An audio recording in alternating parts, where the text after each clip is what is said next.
She lost her husband in a tragic accident. Her in-laws took her child. She got fired for speaking up against harassment. Every single night became a fight for survival. In the dead of winter, a homeless mother clutched her baby in a freezing car, her body shaking with despair. No one helped. No one asked. No one cared. Until one fateful night, when a bald billionaire happened to notice the old, fogged-up car parked at the far end of the lot, and what he saw inside stopped him cold. What Malcolm does next will not only change their lives but leave you absolutely speechless. Before we continue this story, let us know where you're watching from. If you enjoy stories like this, subscribe to the channel because tomorrow, at 5 p.m., we have another special story for you. After wrapping up a high-stakes meeting, Malcolm Reed, a bald, white billionaire known for his cold precision, stepped out of the supermarket, casually carrying 2 shopping bags in one hand. The night was crisp, and a gentle breeze made the trees around the parking lot whisper softly. He glanced around, a reflex he had developed over the years. Always observant, but never hurried.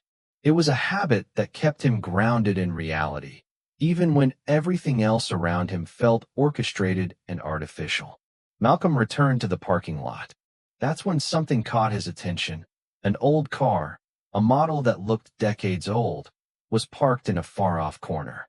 The windows were fogged, and clothes hanging inside swayed gently in the breeze. He frowned. Something felt off. At that moment, he noticed a woman pushing shopping carts to the side. Her clothes were worn, and the way she glanced around revealed a mix of exhaustion and nervousness. It was as though she were trying to remain invisible while performing a task that seemed endlessly draining. The connection was immediate. His eyes returned to the car, now more attuned to its details. The woman kept going back to that vehicle, as if it were her anchor amid chaos. He couldn't help but wonder, could that car be her home? The thought sent a wave of unease through him. The world was full of untold stories, but this one, for some reason, seemed to call out to him. Determined, Malcolm approached slowly. He didn't want to startle her, just to understand, and perhaps help. "Hi," he began, his voice low and warm. The woman, who was about to push another cart, froze mid-motion. Her eyes met his for a brief moment before darting away, as if she didn't want to maintain contact. "Are you okay? Is there any way I can help?" he asked, keeping a respectful distance. "No, I'm fine. Thank you," she replied. Her tone was cold, but not entirely masking her distrust. She stepped back, gripping the cart tightly. Her hurried tone made it clear she wanted to end the conversation. Malcolm nodded, realizing that pushing further might only drive her away. "Okay, I understand.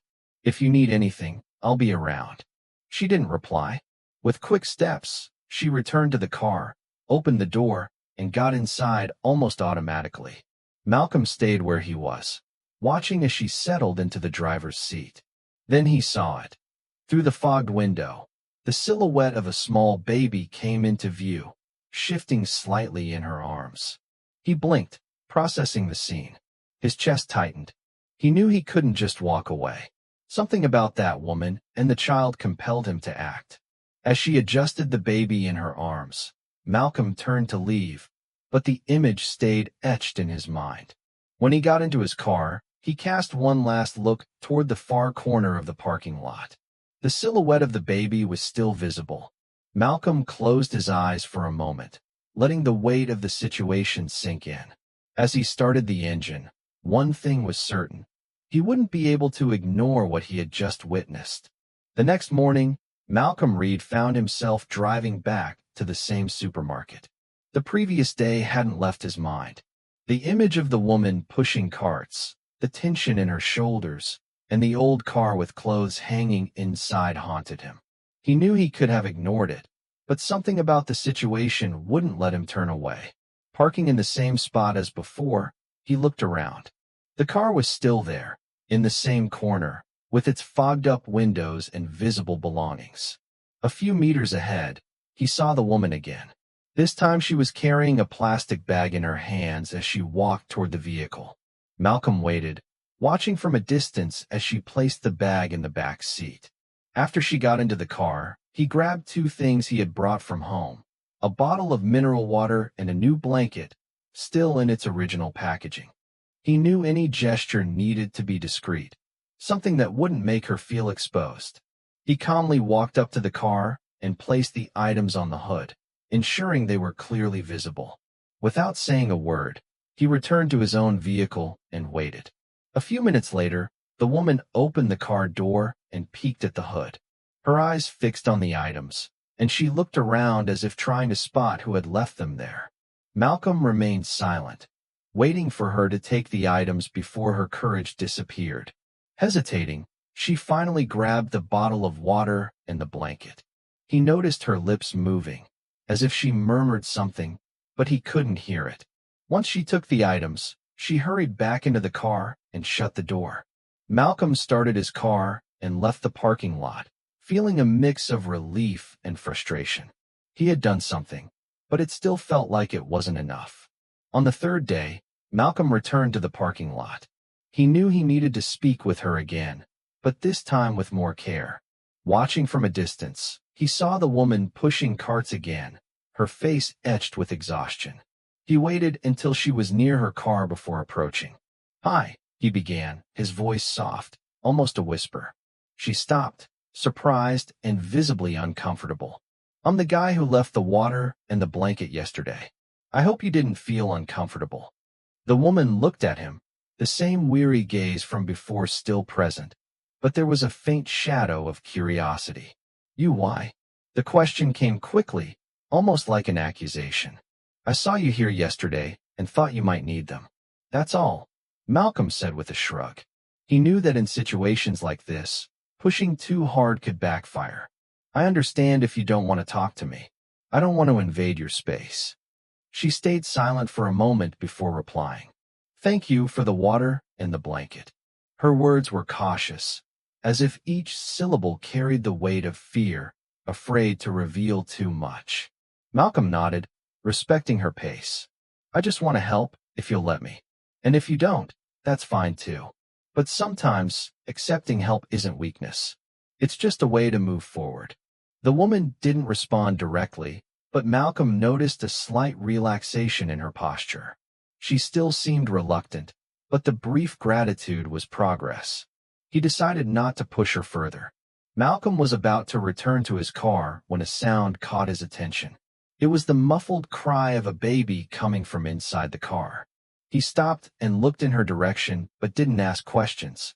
The sound seemed to unsettle the woman, who hurriedly opened the car door and began rocking the baby in her arms. He hesitated for a moment before speaking. "Do you need anything for him? Formula? Diapers? Anything he might need?" The woman looked at him, her eyes gleaming with exhaustion. Her first instinct was to refuse, but Malcolm noticed something shift in her expression. The mother, constantly fighting an internal battle between her pride and her desire to protect her child, was losing that battle. I need milk," she finally said, her voice almost inaudible. Malcolm nodded, sensing that this small gesture of acceptance was a significant breakthrough. "Wait here. I'll be back in a few minutes." Without waiting for a response, he headed toward the supermarket. When he returned with a bag of supplies, powdered milk, diapers, and a pack of wipes, the woman seemed more suspicious than ever, but accepted them. She murmured a quiet thank you, holding the items carefully as if they were the most precious things she had ever received. As she adjusted the baby in the car, Malcolm stood by her side. "I know it's none of my business, but if you need anything else, I'll be around." She hesitated before responding. They weren't supposed to be like this. Her tone was low, almost a whisper, but Malcolm could sense the depth of pain in her words. That sentence was more than just a lament. It was a silent cry for help. Malcolm knew then that this was just the tip of the iceberg. The story behind this woman and her baby was about to change his life, and he was ready to face whatever came next. The next day, Malcolm returned to the parking lot. The scene was the same, but something about the woman's demeanor seemed different. She was outside the car, cradling the baby in her arms, staring into the distance with a look that blended exhaustion and resignation. He knew he needed to approach her carefully. "Hi," he said, keeping a respectful distance. The woman raised her eyes, surprised, but less defensive than before. "You came back," she replied, her voice carrying more curiosity than distrust. Malcolm gave a small smile. "I said I'd be around. I hope you didn't feel pressured yesterday." She shook her head slowly. "No, it was kind of you." He realized it was the right moment to try something more. "Can I sit?" he asked, pointing to the curb near her car. She hesitated but nodded. Malcolm sat, resting his arms on his knees and letting a brief silence settle before speaking again. "You don't have to tell me anything you're not comfortable sharing. But can I ask your name?" The woman looked at him for a moment before answering. "Grace." "Nice to meet you, Grace," he said sincerely. "And the little one, what's his name?" She glanced down at the baby, who now seemed calmer. "Noah." Malcolm smiled. "Noah is a strong name. I like it." The compliment seemed to thaw something in Grace. She relaxed slightly, though still carried a cautious posture. Malcolm knew he shouldn't rush her, so he decided to share something personal. "You know, I've been through some tough things too," he began, keeping his voice gentle. "I've lost people who were my whole world. There were moments I didn't think I could keep going. But somehow, I did. It wasn't easy, but I had help. And sometimes, accepting help is what saves us." Grace listened silently, her eyes fixed on the baby. When she finally spoke, her voice was low, almost a whisper. "Sometimes it feels like I'm alone in the world. And no one cares." Malcolm shook his head slowly. "I care," he said firmly. "And I know we don't know each other, but I want to help, if you'll let me." She didn't respond immediately, but something in her expression seemed more open, more vulnerable. Later that night, while Grace slept in the car with Noah in her arms, Malcolm returned quietly to the parking lot. He carried bags filled with baby food, hygiene items, and toys. Carefully, he placed everything by the car door, along with a handwritten note for Grace and Noah, no strings attached. Just care. The next morning, when Grace woke up and found the items, her emotions were conflicted. She held the toys in her hands, her eyes welling with tears. It was a simple gesture, yet it carried so much meaning. Part of her wanted to reject everything, to hold on to the control she still felt she had, but another part of her knew this was exactly what she needed. She looked around, but Malcolm was already gone. Yet something inside her had started to shift. The following day, Grace made the decision to talk to Malcolm. When he appeared in the parking lot, she called out to him before he could approach. "Thank you," she said, holding one of the bags he had left. "This means a lot." Malcolm smiled. "I'm glad it helped. And if you need anything else, just let me know." Grace hesitated for a moment before speaking again. I don't usually talk about this, but..." She took a deep breath, as if summoning the courage to continue. "I lost everything. My husband, my home, my life. And what happened after, it's still hard to believe." Malcolm looked her in the eyes, his face serious but full of empathy. He knew she was on the verge of revealing something important, something that would be the next step in rebuilding her trust. "You don't have to rush," he said. "I'll be here whenever you're ready." Grace swallowed hard and nodded. For the first time in a long time, she felt like someone was truly willing to listen. As Grace looked at Malcolm, her eyes brimming with emotion, she finally let it out. "It all started when he died, my husband. After that, everything fell apart. And then something happened, something no one would believe." Malcolm leaned forward slightly, his expression calm but full of focus. He knew her story was just beginning, and that it would be deeper and more painful than he had imagined. Grace took a deep breath, clutching Noah tightly against her chest. Her gaze drifted into the distance, as if she were diving into memories she had fought to keep buried. "It all started a year ago," she began, her voice trembling. "My husband, Daniel, died in a car accident. He was coming home from work, just a regular night. Or at least it should have been." Malcolm stayed silent. giving her the space to continue. Grace wiped away a stubborn tear that rolled down her cheek. When the police knocked on my door, it felt like the ground had vanished beneath me. I couldn't even process it at the time. I just remember the officer saying he didn't suffer.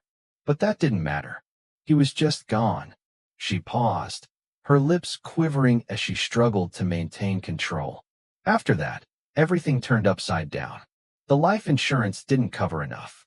The bills started piling up. And Daniel's parents. She stopped, gritting her teeth. They said I wasn't capable of taking care of Noah. Malcolm's brow furrowed. They tried to take your son? Grace nodded slowly. They filed for custody, claiming I was emotionally unstable. And maybe they were right. I was a mess. But everything I did was for Noah. I couldn't afford a decent lawyer, so when I realized things were turning against me, I packed up my car, took what was left of my savings, and ran to another state. I thought it would be temporary, that I'd find a job and get back on my feet.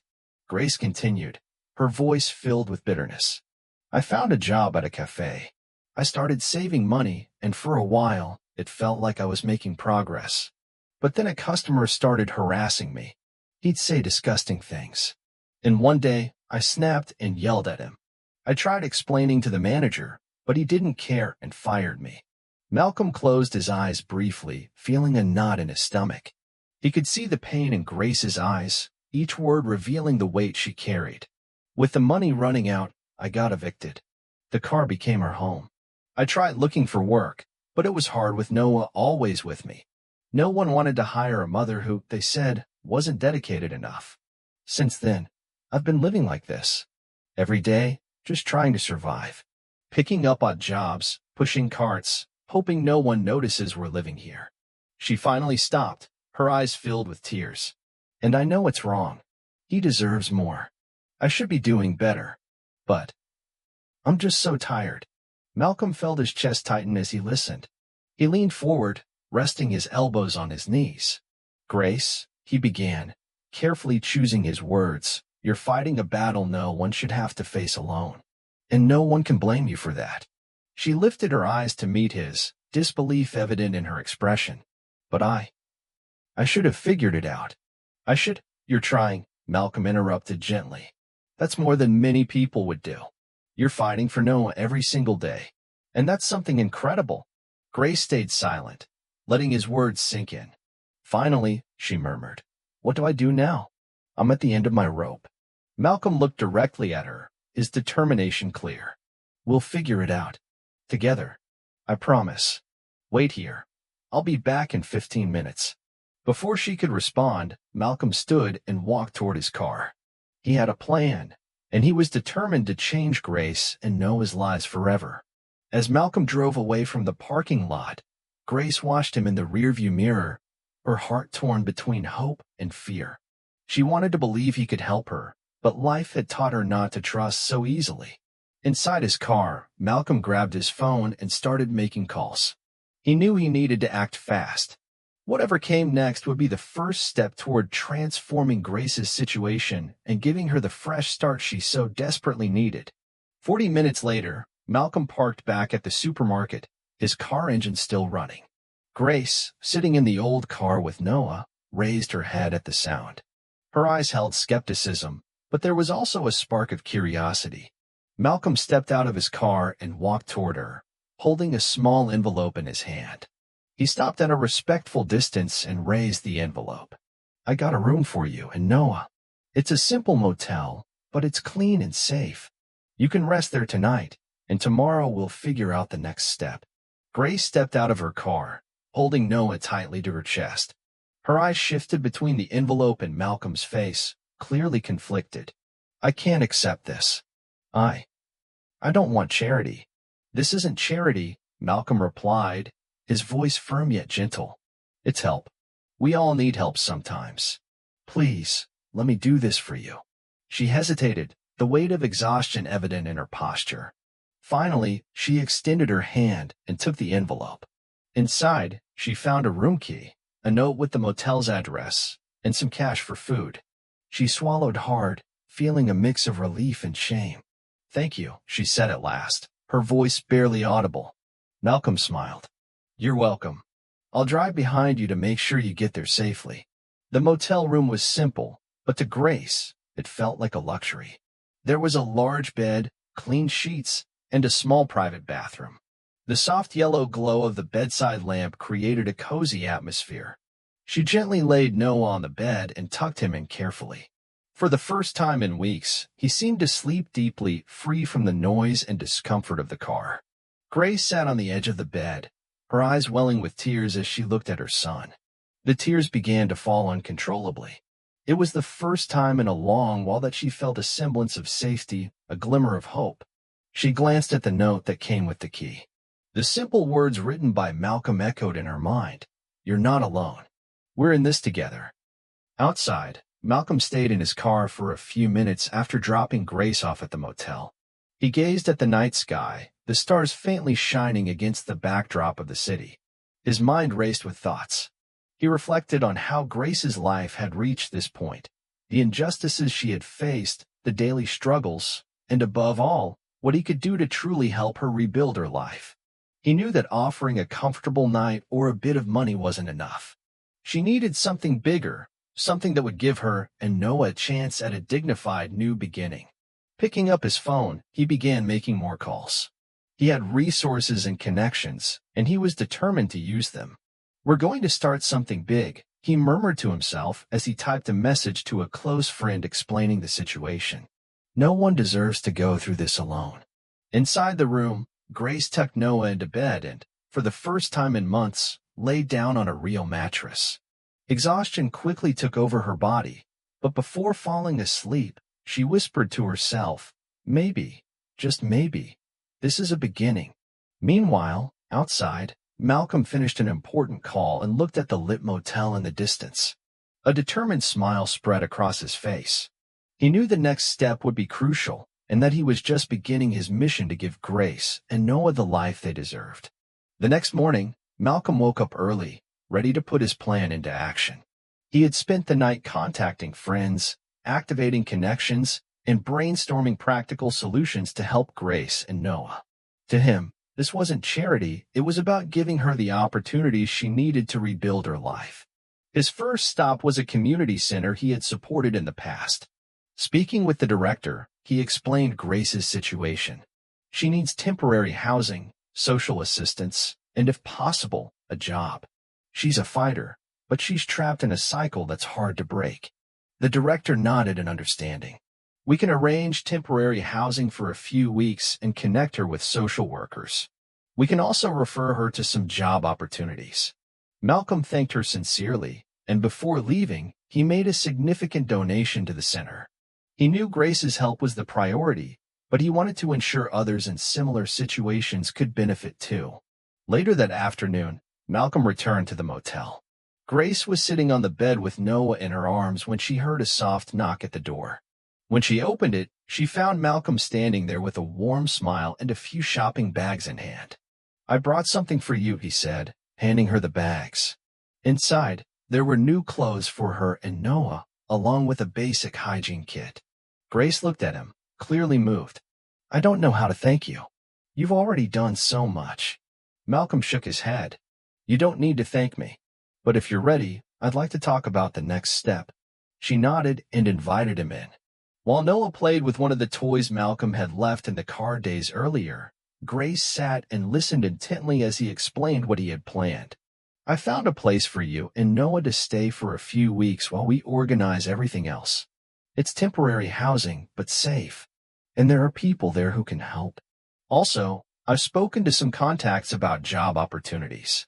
It all depends on what you're comfortable doing." Grace blinked, stunned. It was hard to believe someone was investing so much in her and Noah. "Why are you doing this for us?" she asked, her voice trembling. Malcolm paused to think before answering. "Because I believe everyone deserves a chance to start over. And because I can. If I have the resources to help, it would be wrong not to use them." Malcolm accompanied Grace to the community center, where the director greeted them warmly. The place was simple but welcoming, with clean rooms and a common area for families in need. Grace was shown to a small room with a bed for her and a crib for Noah. As Grace looked around, Taking in the space, Malcolm noticed tears welling up in her eyes. "I don't know how to express what this means to me," she said, her voice thick with emotion. "I don't even know if I'll ever be able to repay you." Malcolm smiled. "Don't worry about that right now. Focus on you and Noah. And remember, this isn't charity. It's the beginning of a new chapter." That night, as Grace put Noah to sleep in his new crib, she felt something she hadn't felt in a long time, a hope. Outside, Malcolm spoke with the director of the community center, arranging the next steps. "I want to make sure she gets all the support she needs," he said. "And if she needs more time or other opportunities, please let me know." The director smiled. "Don't worry. You've given her something no one else has until now. A chance." As Malcolm left the center, he glanced back at the lit building and murmured to himself, "Now she has a starting point, but there's still so much more to do." Weeks went by, and Grace began to settle into a new routine. With the support of the community center and Malcolm's connections, she secured a part-time job as a receptionist at a small office. It wasn't just a source of income, it was her first step toward regaining her confidence. On her first day, Malcolm walked her to the office door. "This is just the beginning," he said with a reassuring smile. "You're going to do great." Grace entered nervously but was welcomed by warm colleagues and a patient manager who understood her situation. As the days passed, she grew more comfortable, receiving small compliments for her efficiency and kindness. She came home each evening exhausted, but for the first time in a long while, she felt like she was in control of her life. Later that evening, Grace shared the encounter with Malcolm. He listened carefully as she explained her decision to allow her in-laws to visit Noah on her terms. "You made a difficult but brave choice," Malcolm said. "Giving them a chance shows how much you've grown. You're in control now." Grace smiled, feeling more secure than ever. As she watched Noah playing on the carpet in their small apartment, she knew she was building a future full of possibilities, a future where she was no longer alone. One day, as they sat in a local cafe sharing coffee and small talk, Grace looked at Malcolm with a smile that carried equal parts gratitude and determination. "I want you to know that one day, I'm going to pay back everything you've done for me." Malcolm smiled, shaking his head. "Grace, you're already paying it back. Every step you take to improve your life, and Noah's, is more than enough. I never did any of this expecting something in return." Her smile widened, though her eyes remained serious. "Even so, I want to help others one day, just like you helped me." Malcolm nodded. "That's the best way to pay it forward, turning your story into an inspiration for others." That night, as Malcolm said his goodbyes and drove home, he glanced up at the starry sky. He knew he hadn't just helped Grace change her life, she had changed his as well. He felt an overwhelming sense of gratitude for what they had accomplished together. Grace, in her apartment, tucked Noah into bed and watched him sleep peacefully. She knew the future would still bring challenges, but for the first time, she felt ready to face them with courage and hope.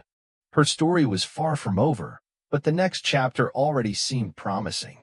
And as they both moved forward with their lives, they carried with them the certainty that even in the darkest moments, there is always light, often from the most unexpected places. If this story touched you, you're not alone, and there are many more like it.